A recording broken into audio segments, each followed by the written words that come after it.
இந்த நாவல் வெளிவந்தது. என்னுடைய தனது கலைமகளில் பரிசு பெற்ற முதல் நாவல் கரை சேர்ந்த ஓடங்கள் என்னும் புத்தகத்தில் முன்னுரையாக அதை கொடுத்திருக்கிறார்.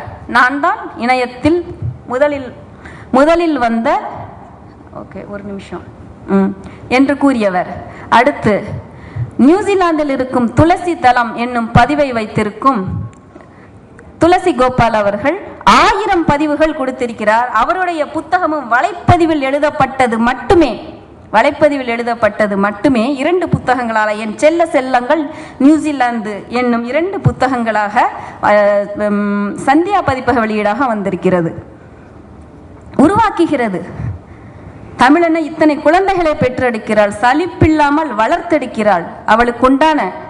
அவளுக்கு நாம் செலுத்தும் நன்றியை இந்த மாநாட்டில், இந்த இணைய மாநாட்டில் தெரிவித்துக் கொண்டு விடைபெறுகிறேன். நன்றி, வணக்கம். நன்றி கவிஞர் மதுமிதா அவர்களே. ஏராளமான தகவல்களோட நிறைய விஷயங்களை சொல்லியிருக்காங்க. இந்த இணையத்தில் வந்ததுக்கு அப்புறம் அவங்களுக்கு என்னென்ன வளர்ச்சியெல்லாம் கிடைச்சிருக்கு, என்னென்ன பயன்கள்லாம் கிடைச்சிருக்கு அப்படிங்கிறத சொல்லியிருக்காங்க. நம்மளும் பயன்படுத்திப்போம். அடுத்ததாக திரு குணசேகரன் அவர்கள் குறும்படம் பற்றின சில விளக்கங்களை கொடுக்க போறாரு. அவங்க வந்து tamilstudio.com அப்படிங்கிற வெப்சைட்டை அவரும் அவரோட நண்பர் அருண் அப்படிங்கிறவங்களும் நடத்திட்டு இருக்காங்க. அதில் வந்து குறும்படம் எடுக்கிறதுக்கான கருவிகள் எல்லாம் இலவசமாகவே கொடுக்குறாங்க. ஸோ அதை பயன்படுத்திக்குமாறு எல்லாரும் கேட்டுக்கிறேன். அனைவருக்கும் வணக்கம்.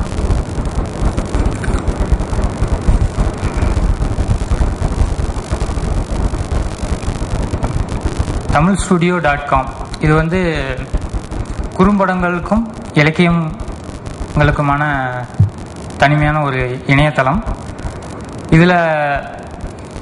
இதை பற்றின உரை அப்படின்னு சொல்ல முடியாது. இதில் என்ன நாங்கள் பண்ணிக்கிட்டு இருக்கோம் அப்படிங்கிறத உங்ககிட்ட நட்புடன் பகிர்ந்துக்கிறேன். இந்த tamilstudio.com இணையதளம் ஆரம்பித்ததோட நோக்கம் பார்த்திங்கன்னா, எவ்வளோ பேர் கிராமத்திலிருந்து சினிமா துறையில் சேரணும், ஏதோ குறும்படங்கள் எடுக்கணும் அப்படிங்கிற ஆர்வத்தில் நிறைய பேர் சென்னைக்கோ இல்லை அது சம்மந்தமான இடம் எங்கே இருக்கோ அங்கெல்லாம் வர்றதுக்கான சான்சஸ் இருக்குது. அங்கே வந்து எப்படி ஒரு படத்தை பண்ணுறது அப்படிங்கிற ஒரு ஐடியாவே இல்லாமல் யார்கிட்ட போய் கேட்டு அவங்கக்கிட்ட வந்து ஏமாற்றப்படலாம். இவ்வளோ செலவாகும், அவ்வளோ செலவாகும் அப்படின்லாம் அவங்கள பணத்தால் அவங்க ஏமாற்றப்படலாம். ஸோ அவங்களுக்கெல்லாம், அந்த கிராமத்திலேருந்து வரவங்களுக்கோ அந்த மாதிரியான விவரமில்லாத வரவங்களுக்கு வந்து ஒரு வழிகாட்டியாக இருக்கணும் அப்படின்னு ஆரம்பித்தது tamilstudio.com. இது வந்து நான், என்னோடய பேர் குணசேகரன், என்னோடய நண்பர் அருண், 2 பேரும் சேர்ந்து ஆரம்பித்தது. இது ஒரு ஆர்வக்கோளாறாக ஆரம்பித்த ஒரு இணையதளம் தான். இதில் என்னென்னலாம் இருக்குது அப்படின்ட்டு நான் உங்கள்கிட்ட பகிர்ந்துக்கிறேன். இதில் ஷார்ட் ஃபிலிம் ஸ்க்ரீனிங் நாங்கள் பண்ணுறோம். குறும்பட வட்டம் அப்படிங்கிற பேரில் சென்னையில் ஒவ்வொரு மாதம் 2வது சனிக்கிழமை மாலை 3 மணி அளவில் வந்து சென்னையில் இருக்கிற இக்ஸா மையம் அப்படிங்கிற இடத்துல வந்து அந்த மாதத்துலேயோ இல்லை அந்த சமயத்தில் எடுத்த 3 குறும்படங்கள் திரையிட்டு அது சம்மந்தமான திறனாய்வு, குறும்பட வல்லுநர்கள் யாரோ ஒருத்தரை வந்து சிறப்பு விருந்தினராக அழைத்து அந்த குறும்படத்தை பார்வையிட்டு அதில் என்ன நிறைகுறைகள் இருக்குது, அதில் வேறு என்ன மாதிரிலாம் அந்த குறிப்பிட்ட கருத்தை வந்து வேறு என்ன மாதிரி வலியுறுத்திருக்கலாம், வேறு தொழில்நுட்ப ரீதியிலான நிறைகுறைகள் என்ன, இது மாதிரியான விவாதங்கள்லாம் அங்கே நடைபெறும். ஒவ்வொரு மாதமும் 2வது சனிக்கிழமை தவறாமல் நடைபெறும். இதுவரைக்கும் 21 மாதம் நடத்தியிருக்கோம். வருகிற மாதம் வந்து 22வது மாதமாக இருக்கும். மேலும் வந்து எப்படி ஒரு குறும்படத்தை உருவாக்குறது அப்படிங்கிற ஒரு விளக்கம், ஒரு கைடன்ஸ் வந்து ஏதோ ஒரு சீஃப் கெஸ்ட்டாக அதே நாளில் வரவழைச்சி வந்து எப்படி ஒரு குறும்படத்தை ஒரு கருவை எப்படி எடுக்கிறது, ஒரு குறும்படம் செய்வதற்கான ஒரு கருவை எப்படி உருவாக்குறது, அதற்கான திரைக்கதை எப்படி அமைக்கிறது, அதற்கான கேமரா டெக்னிக்ஸ் எல்லாம் எப்படி நம்ம யூஸ் பண்ணலாம், அதோட ஆங்கிள்ஸ்லாம் என்ன, அது சம்மந்தமான கேமரா உபயோகிக்கக்கூடிய டெக்னிக்ஸ்லாம் என்ன அப்படிங்கிற மாதிரியான கைடன்ஸ்லாம் இருக்குது. அதெல்லாம் கூட கொடுக்குறோம். ஒவ்வொரு மாதமும் ஒவ்வொரு தொழில்நுட்ப ரீதியிலான வல்லுநர்கள் வந்து கொடுப்பாங்க. ஒரு மாதம் வந்து கேமரா பற்றி ஒருத்தர் வந்து டீட்டெயில்ஸ் கொடுத்தாருன்னா, இன்னொரு மாதம் எடிட்டிங் பற்றி ஒருத்தர் கொடுப்பாரு, இன்னொரு மாதம் நடிப்பை பற்றி ஒருத்தர் பயிற்சி கொடுப்பாரு, இந்த மாதிரி என்னென்ன தொழில்நுட்ப ரீதியிலான விஷயங்கள் இருக்கோ ஒரு குறும்படம் எடுக்கிறதுக்கு அந்த மாதிரியான கைடன்ஸ்லாம் கொடுத்துட்ருக்கோம். அது இல்லாமல் இணையதளத்தில் குறும்படம் எடுத்துகிட்டு அதை எங்கே ஸ்க்ரீன் பண்ணுறதுன்னு தெரியாது, எப்படி விற்கிறது, அது யார்கிட்ட போய் எப்படி அந்த நான் குறும்படம் எடுத்துட்டேன் நானே எடுத்துட்டேன் அப்படின்னு வீட்டில் வச்சுக்க முடியாது. என்னோடய ட்ராவலே வச்சுட்டோம்னா பிரயோஜனம் இல்லை. நான் என்ன எடுத்திருக்கேன், நான் என்ன கருத்தை வந்து சமுதாயத்துக்கு சொல்ல விரும்புகிறேனோ அதை ஒரு 10 பேருக்கு நான் போட்டு காமிக்கணும். அப்போ தான் நான் என்ன சொல்ல வரேன்னு தெரியும். ஸோ அந்த மாதிரியான சந்தேகத்தில் இருக்கிறவங்களுக்கெல்லாம் அது விற்கிறதுக்கான ஒரு தளம் வந்து தமிழ் ஸ்டுடியோ இணையதளத்தில் இருக்குது.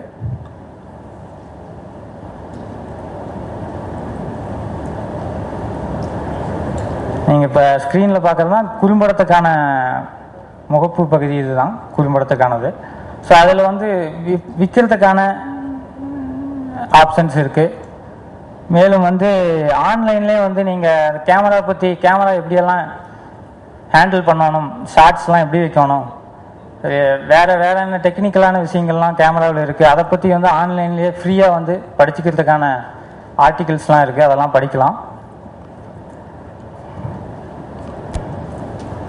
அது இல்லாத எங்கெங்கெல்லாம் வந்து இந்த விருதுகளுக்கான விழாக்கள் நடைபெறுது, உலகம் முழுவதும் வந்து குறும்படங்களுக்கோ ஆவணப்படங்களுக்கோ விருதுகள் கொடுத்து கௌரவிக்கிறாங்க. அந்த மாதிரியான விருது விழாக்கள்லாம் எங்கே நடக்குது உலகத்தில், ஸோ அந்த மாதிரியான செய்திகள் வந்து இந்த இணையதளத்தில் போடுறோம். ஸோ அதை பார்த்து நீங்கள் விருதுகளுக்கு அனுப்பலாம். அது இல்லாமல் வந்து தமிழ் ஸ்டுடியோ மூலிமா ஒவ்வொரு கிராமத்துக்கும் வந்து இது வரைக்கும் எடுத்துப்பட்ட தமிழ் குறும்படங்கள்லாம், நான் கிராமத்தில் இருக்கிறவங்கலாம் குறும்படம்னா என்னன்னு தெரியாது, தேட்டரில் போடுற ஒரே படங்கள் மட்டுமே பார்க்கக்கூடியவங்க. எப்படி அவங்களுக்கு கிராமத்தில் நிறையா ஆடியன்ஸ் இருக்காங்க, அவங்களுக்கெல்லாம் இப்படி குறும்படம்னு ஒன்று இருக்குது. அது மூலிமா சமுதாய விழிப்புணர்வு நோக்கத்தோட கருத்து சொல்கிற படங்கள்லாம் இருக்குது. அப்படிங்கிறத எப்படி நம்ம கொண்டு போய் சேர்க்கறது அப்படிங்கிறதுக்காக நாங்கள் ஒவ்வொரு மாதம் இல்லை 2 மாதத்துக்கு ஒரு முறை ஏதோ ஒரு கிராமம் ஒவ்வொரு மாவட்டத்திலையும் தேர்ந்தெடுத்து அங்கே எங்களோட ஸ்க்ரீனிங்கை பண்ணிக்கிட்டு இருக்கோம். ஸோ அந்த மாதிரி வர முயற்சிகளும் போயிட்டுருக்கு. அந்த கிராமத்துக்கு போய் அங்கே வந்து அந்த ஒவ்வொரு கிராமமோ ஒரு மாவட்டமோ அங்கே ஒரு சில சமுதாய இஷ்யூஸ்லாம் இருக்கும். ஸோ அதை வந்து அவங்களுக்கு எப்படி குறும்படமாக, ஏன்னா வாயில் சொல்லியோ எழுத்தால் எழுதியோ பல விஷயங்கள் ரீச் ஆகாமல் போயிருக்கு. இது குறும்படமாக ஒரு சின்ன வீடியோவை எடுத்து அவங்களுக்கு கொடுத்தோம்னா அந்த அவங்க இருக்கிற இஷ்யூஸ் வந்து இன்னும் கொஞ்சம் நல்லா ரீச் ஆகுங்கிற நோக்கத்தில் வந்து அவங்களுக்கான என்ன இஷ்யூஸ்லாம் இருக்குது அவங்க மாவட்டத்தில், அதை எப்படி குறும்படமாக தயாரிக்கலாம் அப்படிங்கிற ஒரு கைடன்ஸும் கொடுக்குறோம். ஸோ இந்த மாதிரியான முயற்சிகள்லாம் தமிழ் ஸ்டுடியோவில் நடந்துகிட்ருக்கு.